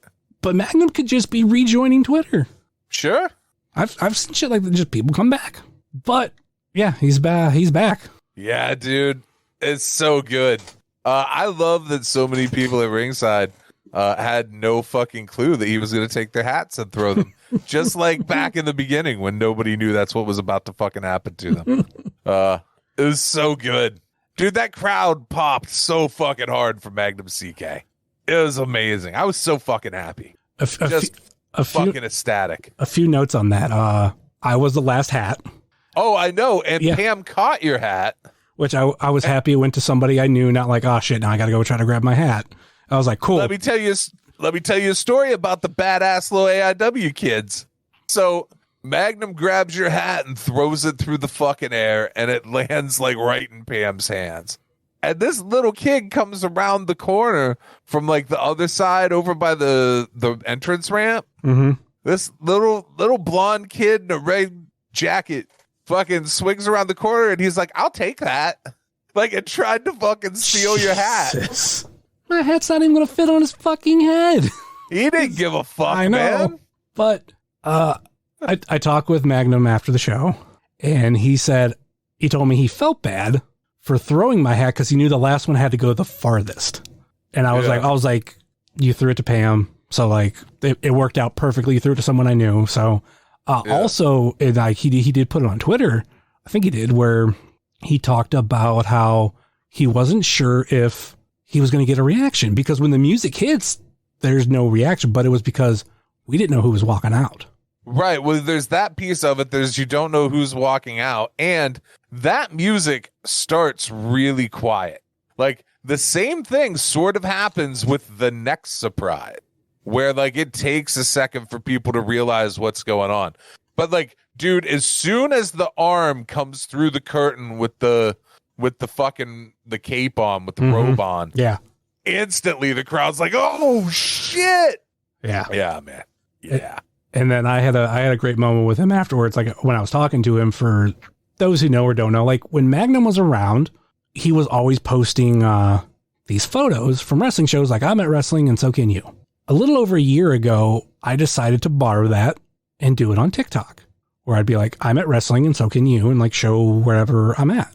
And it was always a homage to him. And even like in most of the videos, I will put hashtag Magnum CK. There's a handful that I just forgot, but it was always this thing. And like, he does follow me on TikTok, and he enjoys to see like that thing live on. So I was like, dude, I got to do one with you. Cause like at this point, show's over. And I'm like, I've always wanted to do one with him where he's an Easter egg somewhere in the video. So I do the thing after the show. I'm like, I'm at wrestling, and I turn around and you can see the ring behind us, and there it's being taken apart, and Magnum's there. And he's like, dude, show's over. And I'm like, oh, well, I was. So it's like, if anybody who knew Magnum and saw him pop up, it's like, that's cool. Yeah. So yeah, I had to have that moment with him, and we might be seeing him back. I heard some whispers. Yes. I heard some whispers. I couldn't speak to anything I may have heard. I didn't get to talk to him. Like, by the time I saw him after the show, he was in the middle of talking to another one of the wrestlers, like off on the other side of the building. Mm-hmm. And I was just like, I'm not gonna go bother him. It was good to see him back, man. Super good to see him back. Super excited. Hopefully next time he's in, if there's a next time, there's advance notice so I can bring my fucking Magnum CK figure to get signed, which you too could have a Magnum CK figure at some point. I think that dude's going to do another run of them. So that would be nice to see. I wanted one, but money's not always the best, so I skipped on it for now. But they're dope. They're just the cool little like Galoob style WCW toy, but Magnum CK. They're fucking cool. That dude is in the Major Wrestling Figure Podcast Patreon group. And then he posted something about the figure, and like as a joke, I was like, didn't that guy go to WCW? Kind of like making reference when he retired. And he was like, oh no, like he was a local guy. And I'm like, no, dude, I'm referring to when he retired. He did the WCW thing. He's like, oh, my bad. Yeah.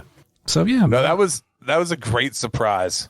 Fucking huge surprise. It was very good to see Magnum CK in a wrestling ring again. Yes. And going back to what I was saying earlier, there was a moment that I really enjoyed, and the first person to go up against Magnum was Marion Fontaine. Yeah. Oh, man, I hope this means that Magnum's back at old. Here's the thing we got to remember, too, with Magnum's schedule. He has other things, and I think he's going to continue to do those. Oh, yeah. But it sounds like in the conversation I had with him, he wants to do wrestling, but select places. And I wouldn't be surprised if it's just AIW here and there and just old. And old pretty much is just here and there. Right. Old is like fucking 4 shows a year, maybe. Yeah. And they don't book the same people on all 4 shows. Yeah. I would think, I don't know if he's on the show next month for old, but I would hope. I would expect Extravaganza, maybe. I was about to say Extravaganza is the one. I wouldn't see him going to Indiana, and I wouldn't see him going to Detroit, especially that Detroit show is on a Thursday. I'd love to go to that show, but it's a fucking Thursday. There'll be the community days for whatever fucking town that is, maybe again. I'm still upset that I missed the one with MJF.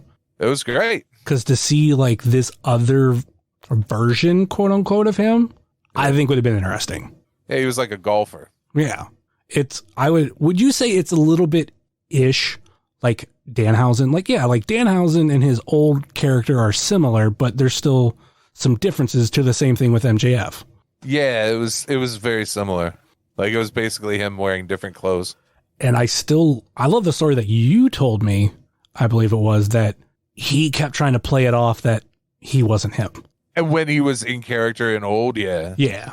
Yeah. Like you saw him like in between stuff and he's like, oh, like my grandfather out here or whatever comment it was. It's like, that's fun. Yeah. All right, let's get on through this because we're at the halfway mark. Entrant number 16, Zach Nystrom, or what do you like to call him? Gardner Minshew, which was actually my Gauntlet for the Cage number was 16, so he didn't win me any money. Entrant number 17, Austin James. He also didn't win me any money. Entrant number 18, Vic Vice, and here we did have a callback from that pre-show match. Like Vic came gunning for Austin James. Yeah, dude, he came out with some fire. It was good. It was real good, and that's another one of those things that like just kept the momentum of this match going. You know what I mean? Like, you had like the big Magnum pop, and then you have somebody come out and somebody else come out, and then the next guy that comes out, it starts this whole new little arc in the flow of the match. This match was done so well, man. I'm just so fucking. Entrant number 19, Filthy Tom Lawler. Bone job. Entrant number 20, Wes Barkley. Who there was a part of me who really thought that coming in at that late in, I really thought maybe this was the time for Wes. Well, turns out it was not, but when I had Wes on last week, he brought up a good point that he's been the only person in singles competition to pin Cardona. That's an interesting point he brings up. So I thought he pulls this off. He's got a big story going into Absolution. No. Spoiler alert, that's not what happened. No, that didn't happen at all. Entrant number 21, Derek Dillinger. Also, that late in seemed like a real good possibility. Yes. Entrant number 22, Arthur MacArthur. Eliminated pretty quickly. Do we know if it was the record? According to Clemens, Arthur beat Clemens' record because Clemens had a pretty quick elimination. Actually, no, the record is Fontaine last year. Has to be. He went right in. Katie and Jocelyn clotheslined him right out, and before the music was over, or even they didn't even have a chance to like turn it off, his feet hit the floor and he's like, all right, back to the back. You're right. Yep. Yeah. Artie was in for like just a skosh longer. Yeah, just a little bit, but yeah, but not Artie's day, man. Not Artie's day.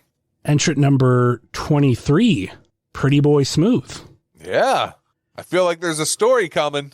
Entrant number 24, Dr. Daniel C. Rockingham.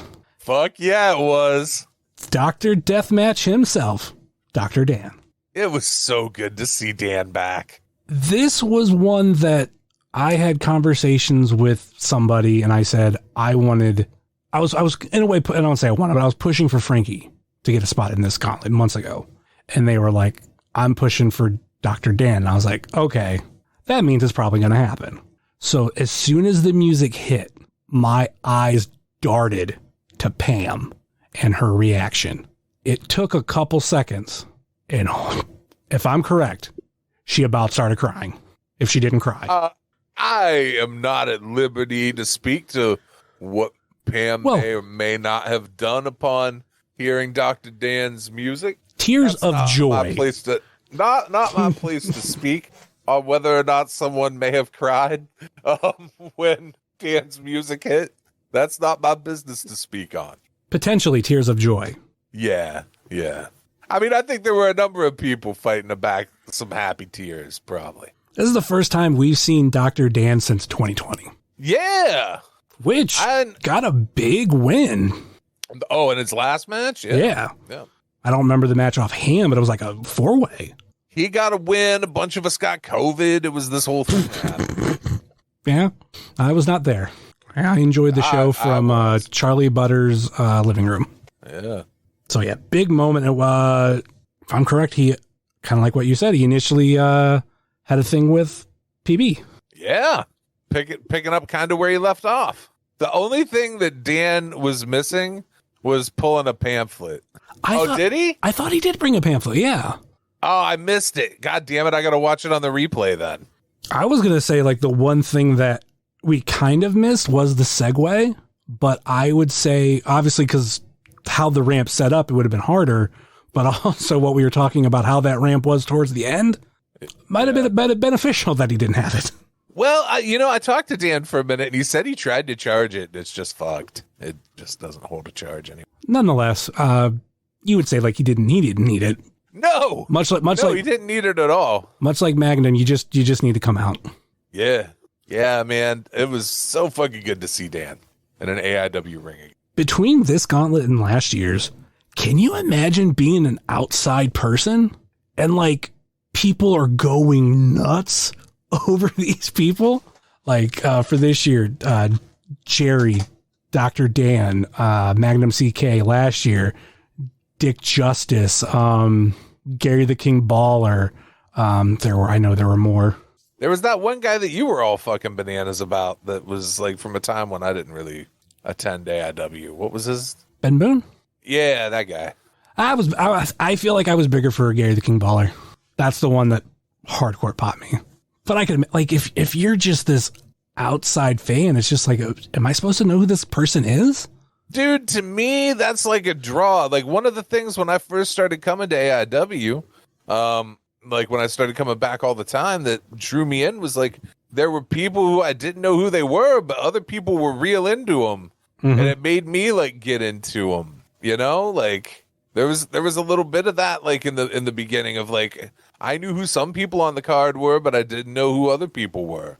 And you kind of figure it out as you go. That shit's cool to me. Like, if I show up to a place where I don't know anything about anything and somebody comes out and everybody loses their shit like it's the biggest thing that's ever happened, I instantly want to know a whole lot about whoever the fuck that just was that came out. Because how did I not know about a thing that a bunch of people are this fucking excited about? Okay, here are all the surprises we had last year at Gauntlet for the Gold in the match itself, because there were two outside of the gauntlet itself, and that was the Fuckets and Britt Baker. Right. But I actually guess this one of them wasn't I'm going by like this graphic that I created last year. I have Fontaine considered a surprise, but I guess he's not. But you had Ben Boone, Gary the King Baller, Dick Justice, Manders, Big Twan Tucker, and CPA. That is a lot of surprises. I forgot CPA. Like, we talked about like all the ones off the top of our head. I totally forgot about CPA. Me too. Because that was one, like, as soon as he came out, because like his music was just a little bit different as soon as he came out. Eruption. Yeah. All right, let's move on. Entrant number 25 is Ziggy Haim. Yeah, Ziggy gets a run in the gauntlet. Now we're going to notice a pattern, and I hope this gets explained. Entrant number 26, Marino Tenaglia. Oh, before we get into this, I just want to say that Dom hits Ziggy at one point so hard he sent her to the Shadow Realm. And then just looks at the front row and shrugs like, sorry, she's in here. Yeah. Shadow Realm. Okay, let's get into the cheating. This is why you didn't get surprises, because all these spots had to be well, this whole crew. Entrant number 26, like I said, Marino Tenaglia. Entrant number 27, Philly Collins. Entrant number 28, Steph DeLander. And at this point, I actually say something to people by me. I think I know who the next person's going to be, and I say it. But initially, I think I'm wrong. Entrant number 29, we hear Matt Justice's music, which would have been a great moment. But I was kind of like, this could still be somebody else. And it was Bill Alfonso. It was Fonzie. Now, fun fact, at that point, because nobody was saying like entrant 28, Steve was just saying like next. At some point he stopped saying like what number it was, and I got off track, and I thought that Steph DeLander was 29. And that last number was 30, and I was like, oh man. So they played off fucking Justice, and the last entrant is Fonzie. So at that point, I'm thinking that somebody in that ring at that moment is winning the gauntlet. And I'm like, oh man, so this is interesting. And then before we get to 30, can we talk about Bill Alfonso eliminating himself? Sure. He's not the first person I've seen eliminate himself from a Royal Rumble / Gauntlet for the Gold. But it seemed like probably the best move for Fonzie at that point. All right. Probably a smart move. But he never left ringside either, so I don't know if he knew he was eliminated. Sometimes I feel like Fonzie just does whatever, and people are like, all right, cool. We've watched Fonzie long enough that that's what I think he does. Like, yeah, whatever. Yeah, man, sometimes like having Fonzie on your side is not as much of a help as you would think it is. He regularly helps your opponent. Sometimes it's like, oh yeah, I did that shit and I had Fonzie with me. Like it's an extra difficulty level. Like sometimes it's intentional. Oh, yeah. Okay. Entrant number 30. If you would have asked me before the show, I would have said this, because no offense, John Thorne, I don't believe all the bullshit you tell me on that podcast. I think sometimes, yes, I think that you are right. And sometimes I think, yeah, you could be telling me the truth, but maybe you're hiding something. One of my favorite It's his job. That is his job, yes. One of my favorite lines from Scarface is, I always tell the truth, even when I lie. Kind of felt like that. Entrant number 30. Making movies. None other than the return of the problem, Isaiah Broner. The fucking best. And shout outs to Pat. I don't know if this was intentional or not. He'll tell me, which also shout out to Pat for telling me that there was audio issues on last week's podcast because the main track had was only in the left channel. My bad. But there was this delay. And if you're going to have it for number 30 like that, and it's going to be like a surprise, like that's the best. Because I'm sitting there in my head thinking of the game FUN. And I'm like, okay, like I'm waiting for this to start. And then like the first note hits and I'm like, fuck yes. And at this point, this was my pick. Well, of course it's your pick at the moment he comes out number 30. Come on. More on that. What is it? You don't get no fucking Nostradamus points for calling it when he comes through the curtain. Come on, man. More on that later. Come on. Dude, I'll tell you one thing I love. Fucking awesome. Again, the pacing of this match and the storytelling and everything they did with it is fucking fantastic, right down to Bronner being number 30 and coming in and everything that happens from that point. I love that they actually had a buzzer. I think I would say they only had the buzzer the one time. No, there was other times because of the first time there was no countdown. Steve wasn't keeping track, but after that point, he did have his stopwatch going. Yeah. The first one didn't have a countdown, which was weird, but like it had the buzzer. And then after that, there was countdown and buzzer. That is like the key piece. It's such a little thing, but it's such a key piece to make that match like feel right. You need that buzzer going off. Okay. We got to the final four: Derek Dillinger, Filthy Tom Lawler, and Joshua Bishop, which obviously all, I would say, potential winners in my mind, but definitely like had a reason or could have made a great main event for Absolution against Cardona. Any one of these four, there's a story to be told one way or another. Sure. Also, let's not brush over the fact that when he comes in, he eliminates all those Cardona folks. Yep.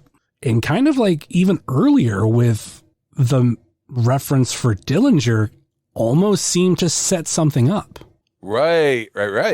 Because, if Derek wins, it's like, oh, okay, now Derek gets kind of to clap back at Cardona. Now it's like, oh, like I'm not even the good one. Okay. But we end up getting down to the final two. Derek Dillinger versus Isaiah Broner. And was Isaiah Broner eliminating Derek Dillinger to win the Gauntlet for the Gold 16. Now, said something earlier about more on that later about my pick. Well, at the beginning of the year, we did this nice little mystery pick of who we thought was going to win Gauntlet for the Gold and then also J-Lit. But going over who we thought was going to win Gauntlet, for the 5 people we had on the show, Ed said Matt Cardona. Okay. Pam said Derek. Okay. You said Wes Barkley. Oh, see, back then I thought it might be Wes's year. Me and Butter said Broner. So you were right then. Yeah. But you made it, when you just talked about it, you were like, oh, well, he came out, and then I knew he was going to win. Well, fuck yeah, so did everybody else. When he comes out 30. Well, I did have a conversation. I can see the angle where you could piece together like, oh, Derek might win. The plausibility of it. That's the point of how good the storytelling was in this. It did come down to that, and it was very close to it being Derek. I'll say I'll say this. All done very well. I'll say this with Broner. Like I said, like I hadn't been believing everything that Thorne's been telling us. Sure. It's wrestling. You shouldn't. That's fine. Part of it. But what I was comparing it to in my mind was my first Gauntlet for the Gold was in 2012. Forget what number, but the big surprise was entrant number 30. It was a returning from injury Johnny Gargano. Johnny didn't wrestle much from Gauntlet to Abso. And when, if I'm correct, when he came out, there was only one other person in the ring, and that was Tim Donst. So all he had to do was eliminate Tim Donst, which didn't necessarily take much from him because he was like dealing with a back injury. I was figuring the same thing of you could have Broner come in at 30 and not do anything to aggravate his injury. Sure. He did more than what Gargano did. I will say that. Oh, he did a lot. Yeah. He was in there. Dude, it's so good. Like, that's a great match. Mm-hmm. That's a fucking great match. And I think the story you have with not Cardona, but with Broner going up against Cardona at Abso, there's a nice story there. And I'd love to see Broner become absolute champion in a perfect world. Hell yeah. In a perfect world, though, this is what I really wanted to see. And this was like me thinking last year. So before, even before Cardona dropped the title and Bishop was like the main guy, I wanted to see if we were to go back to the old formula of when Gauntlet and J-Lit were. You have Bishop win Gauntlet. You have Broner win J-Lit. Then you go into Absolution. Josh loses to Cardona, but you have Broner cash in on him and just fucking squash him. Right. Yeah, it don't math out like that anymore, though. Oh, yes, it doesn't. But, hey, Isaiah Broner wins Gauntlet for the Gold 16. After the match, you did have Cardona try to attack him. He was not successful. And there's this nice little picture that I took, just image of Broner in the ring with the Absolute title, holding it up. Yeah, that's a good look. That's what they should do. So, kind of like what we were saying earlier about this story with Cardona, if Cardona loses to Broner, I think it'll be all worth it. Yeah, I mean, so the whole thing that was originally there with him and Josh kind of got fucked up by injury and bullshit, right? Mm-hmm. But this is a great second act to get that same kind of rub for another guy on the roster with Broner going up against Cardona. It's so good. And I think it's been pretty clear for a minute that like he was a guy who was at that point, he was ready. He was like top tier dude. Oh yeah. And dude, it's gonna be fucking bananas when he wins. It's gonna be real loud in that building. I'm curious to see how that match is gonna pan out. Obviously, we will wait to see that in July. Yeah, I would imagine it has to be some kind of stipulation match or something. I'm sure we'll see as we get there. Ooh, God, you know what I want to see? But like, I don't know if I don't. I don't know if we will see it. Tell me though. Yeah, I will. If you just wait. Cage match. Okay. Oh yeah, they do have that cage they got now, and we know it fits in Akron. We do.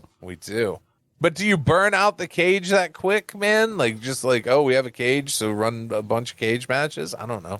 The only reason I would say that it kind of needs to be used is because one of Cardona's ways to winning is he has all those people on the outside. Yeah, and they're true. Which granted we've seen they could climb over, but I don't know. That's like 2 shows in a row in Akron with a cage, though. True. I don't know. They do have a cage, though. I mean, it's not like a guarantee that at Absolution Broner wins. True. Maybe that ain't the story, but dude, I'm excited. Like I said, I thought going out of this show, it set up AIW in a fucking really cool place heading into Absolution. Mm-hmm. There's a whole bunch of stuff like heading into the summer that's very interesting. And to me, that's one of the things that is different about AIW than other indie wrestling is there really is like you would watch on fucking TV wrestling on, in the history of, wrestling being on television, there's been stories, right? AIW is one of the few indies that really like does that and does it well. Does it in a way that doesn't feel like a hokey regional wrestling promotion doing stories. Mm-hmm. Like they just keep it good and it makes sense. And it's one of the things that I think draws a lot of people into it. And that's why I said the layout of that replay of the show sets that kind of piece of it up so well. It's done so fucking good. I can't say enough good about it. I mean, what I'm hoping to see between Broner and Cardona, there was one match Cardona's had that I thought he was going to lose, and that was against J-Pro. There were moments in that match, the way everything was set up, where it seems so likely that they were going to actually have Cardona lose to J-Pro for the title. Mm-hmm. I hope the same thing, but opposite of that, of to where there are moments in this match we think Cardona has it, but we're surprised, and then we get that ending of Broner winning. And I've always said too, just because something might seem to be predictable, number one, doesn't mean it is predictable, but number two, it also means that it's not a bad thing, because the story at the end of the day, if let's say Broner wins, that's a good story. Yeah. And if he doesn't, depending on where you go from there, it's still a very good story. Mm-hmm. Could ultimately be that same story, just maybe, kicking the can down the path a little bit. And we still have, 2 months before APSO. There's stuff that's going to happen. And we can't forget too, if there is an issue with some of the outside people for Cardona, Jocelyn does have a victory over Steph DeLander. She does. So that can always come back into play one way or another. But, yeah, I mean, Broner's got friends. Mm-hmm. Ooh, I would love to see Death Threat Army show up. Which is, I don't know. I'm just saying, if somebody's going to cheat, I'm sure he will be able to find people. Yeah. Who would be willing to have his back. All right, that's pretty much the show. Any final thoughts or last minute plugs before we go? I mean, I cannot say enough how much I fucking like this show, and people should really do yourself a favor and go out of your way and watch the version that's up on Fight Plus right now. It is fucking really well done. Can't say enough good shit about it. Is really fucking good. Really, really. As far as like personal plugs or anything, I do allegedly do a podcast called Super Fantastic. There are old episodes up. You should just go listen to those, because who knows when there'll be a new one, because I'm doing too many things at once. But the podcast will be back with new episodes at some point. And before I get into my plugs, I want to publicly announce that this is the last review that I will do of AIW going forward. There has been some request for have IW Guide to do reviews, and I've kind of had this embargo on me only be the only person that does previews and reviews of AIW, and it's basically because when I first started, I was the only one. And having other people, especially like people I know locally, come in and do it, I always felt just unnecessary, like do something else.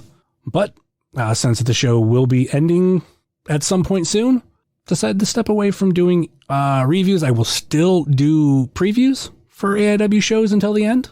But yeah, Stacy gets to be the final person to do a review. Oh, that's fucking cool. I'm glad that I was on this show. And we got to cover one of the annual best shows of the year. Yeah, man. And honestly, one of the best Gauntlet for the Golds I've ever. It's my favorite Gauntlet for the Gold as of current. So very fitting show to end this kind of thing on. Also, I'm sure that there will be plenty of really good review shows from Goldstein and Marcy and Butters and the crew over there. Yes. So they will be covering this show, last I knew, next week. That could have changed. I know they schedule episodes a little bit differently than I do, but I had it open for them to also cover it this week. But they said they had someone else scheduled, so if everything works out, yeah, that'll be them next week. And yeah, if anybody else wants to cover AIW reviews, go ahead, have fun. But hey, if you want to find me, I'm at jsummers330 on TikTok, Twitter, Instagram, and Hive, much like you can find the show on Facebook, Twitter, and Instagram. Facebook.com/WrestlingCheers, Twitter.com/WrestlingCheers, and Instagram.com/WrestlingCheers. Email, if you so choose to desire, WrestlingCheers@gmail.com. And let's go over those places that you can listen to this show, where you can rate, review, and subscribe. That would be Apple Podcasts, Google Podcasts, Stitcher, TuneIn, YouTube, Spotify, iHeartRadio, Pandora, Amazon Music, or Podbean, WrestlingCheers.podbean.com. And in the show notes, there is a link to all of them.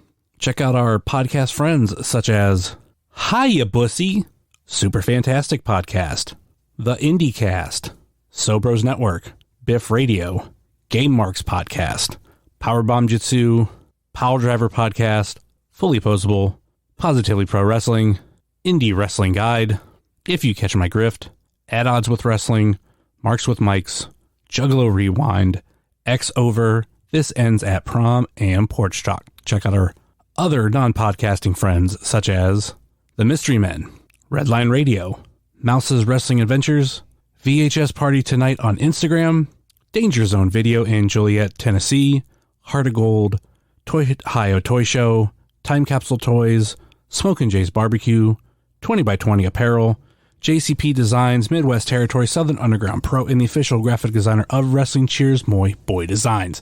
That will do it for us here on Wrestling Cheers, where everybody knows your name, and we were all sports entertained. Later.